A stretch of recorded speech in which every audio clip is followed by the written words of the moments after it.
Welcome everybody to the drivers' press conference ahead of the FIA Formula One Dutch Grand Prix. We have our usual two sessions coming your way. Group 1 now. Left of screen we have Oliver Bearman, in the middle Max Verstappen, and right of screen we have Gabriel Bortoleto. Very warm welcome to you all. I hope you've all had a great break since the last race. Max, can we start with you please?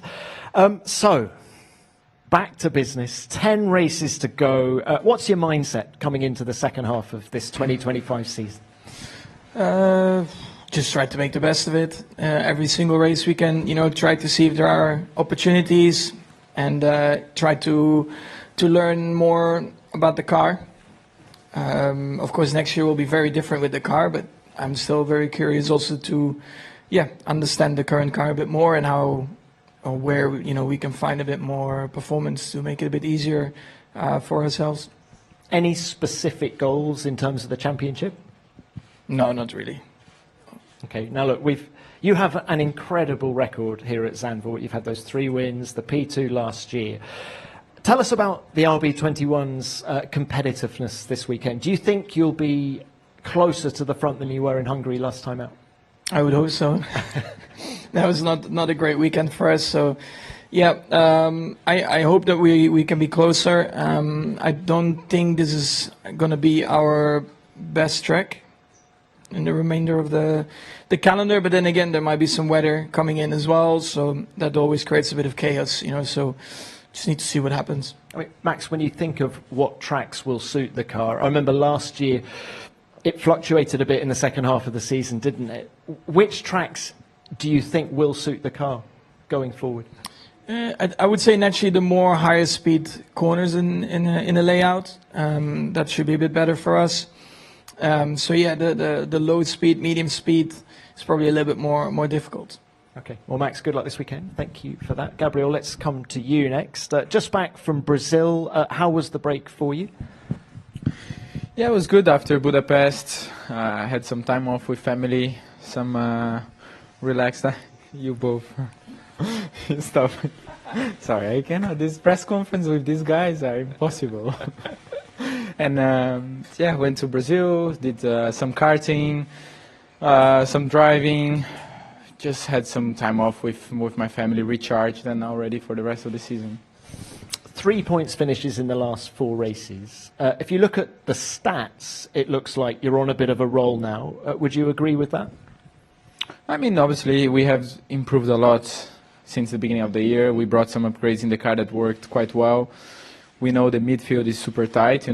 Single half a tenth can put you out of Q3 or even less than this. Like Budapest was super close. So I think it depends a lot how your performance in qualifying is as well, and hopefully we can keep up like this, but I think it's 6 consecutive point finishes for Sauber, and honestly it's great to be fighting for something like this now. And for you, those first points in Formula One came in Austria, and it's been really good since then. Do you see that race as the turning point, or was it a long time coming? I think we brought some, again, upgrades in the car that improved and put us in a better position to fight for points. It was not from one moment to another. This doesn't happen suddenly in Formula One or anything you do. It's a process, and you learn, you improve, and I feel like this has been coming for quite a bit. And I think Austria race was a moment that is a track that I really like. The car suited quite well for that track as well, and we had a very good run there. And I think you get the confidence up of the team, yourself. With the broadcasters, what have you got? Albert, yeah. Question for Max. This week, Cadillac announced the drivers for next season, the lineup, Valtteri and Checo. Did you talk to Checo, and how do you think he will perform next year? I quickly, when I saw the news come out, I sent a message to him. So I'm of course very happy for him, that he got a seat. He's a great guy, and we always got along very well. So I'm happy to see him back on the grid. How he's going to perform, I think, will also depend on how good the car is going to be, right? So it's a bit difficult to say at the moment, but it's a new opportunity, and I'm sure he's very excited for it. Thanks, Max. Next, Maria. Hi, Gabriel. Mariana from TV Bandeirantes.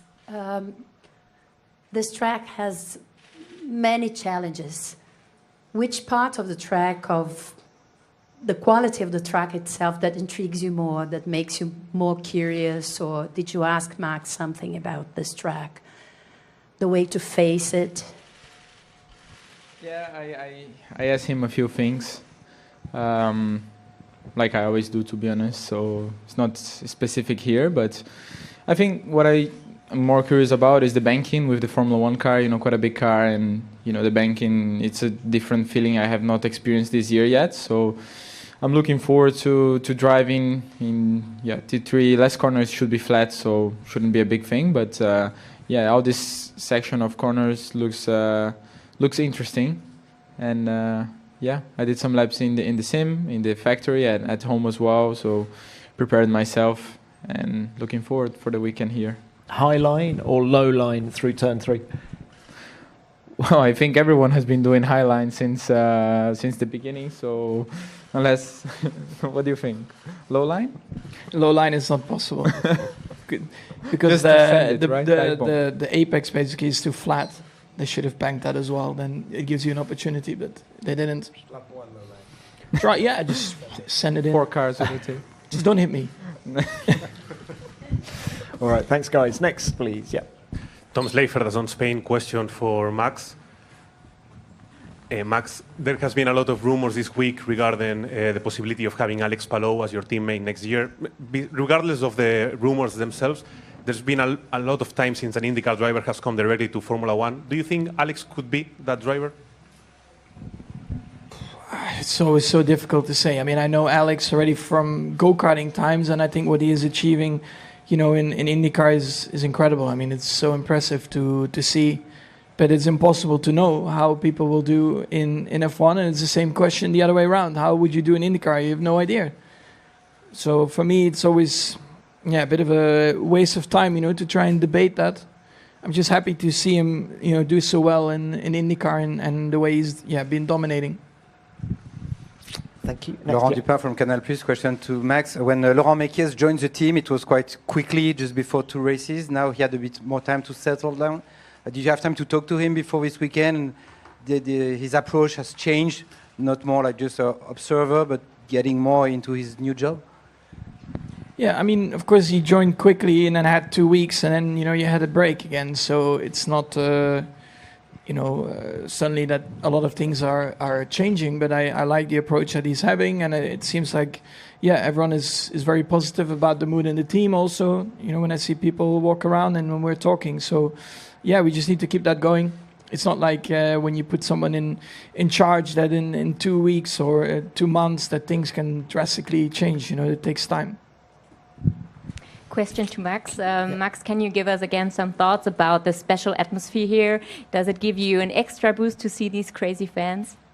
Yeah, it definitely brings a smile on my face, you know, when I'm driving or, you know, even driving out of the pit box. So seeing that amount of orange always is very special. And for sure, it is quite a bit of, you know, it's not only about the driving, it's quite a bit of a party going on, you know, those 3 days. So, it's, sorry?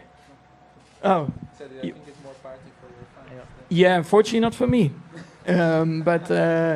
They always seem to have a great time, and I think that's also very important when you come to a Grand Prix. Thank you. Yeah. David. David Croft, Sky Sports F1. Question to you, Max.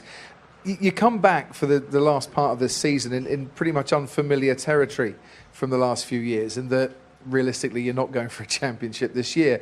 How hard is it in terms of motivating yourself to go that extra mile to get yourself up for the last 10 races here? It's not that hard, to be honest. It probably would be harder when you think that you're going to fight for a title and you haven't won anything yet. When you have won already a lot, then you already, when you're in that winning phase, you know that there will be a time that, you know, it won't happen. So unfortunately, that is a bit the case at the moment, but it doesn't make sense for me to be frustrated or, you know, be screaming about it because it's just a waste of energy, and that's not what I'm doing. I think we just need to look at the car and the operation and how we can move forward from that in the future and be better. And that's, I think, what we are doing currently.